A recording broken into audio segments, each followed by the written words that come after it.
আশুলিয়ার বংশী নদীর সংযোগ খাল খনন না করায় প্রতি বছর অন্তত ২,০০০ বিঘা জমির বোরো ধান নষ্ট হওয়ার শঙ্কা থাকে।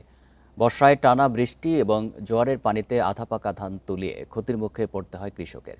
দ্রুত খালটি পুনঃখননের দাবি জানিয়েছেন স্থানীয়রা।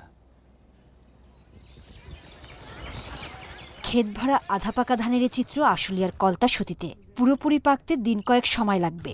এই সময়টুকু পার করা নিয়েই দুশ্চিন্তায় কৃষক। বংশী নদীর সংযোগ খাল দিয়ে সারা বছর কারখানার বর্জ্য মেশানো পানি প্রবাহিত হয়। খনন না করায় খালের গভীরতা কম। এতে ভারী বৃষ্টিতে পানি উপচে বিষাক্ত বর্জ্য জমিতে ঢুকে পড়ে। ডুবে যায় আধা পাকা ধান, নষ্ট হয় ফসল। তাই অনেকে ধান পুরোপুরি পাকার আগেই কেটে ফেলেন। পান না কাঙ্ক্ষিত ফলন। ধান যখন বৃষ্টি হবো তলে যাবো, পয়সা যাবো, একদিনে পয়সা যায় গালি। বৃষ্টির পানির সাথে মিশে পুরো বাড়ি দিয়ে ছড়াই যায়, পরে এগুলো পয়সা জায়গা ধান কাটতে পারি না। বৃষ্টির পানি এবং কারখানা ময়লা পানি এবং জোয়ারের পানি হচ্ছে তিনোটাই একবারে হয়ে যায়, ভরট হয়ে যায়, তাতে আমাদের ধানগুলা পচে যায়। উপজেলা প্রশাসন জানিয়েছে, বর্তমান সরকারের খাল খনন কর্মসূচির আওতায় সাভারের ৪০টি খালের তালিকা করা হয়েছে। প্রথম ধাপে সম্ভব না হলেও দ্বিতীয় ধাপে খালটি খননের উদ্যোগ নেওয়া হবে।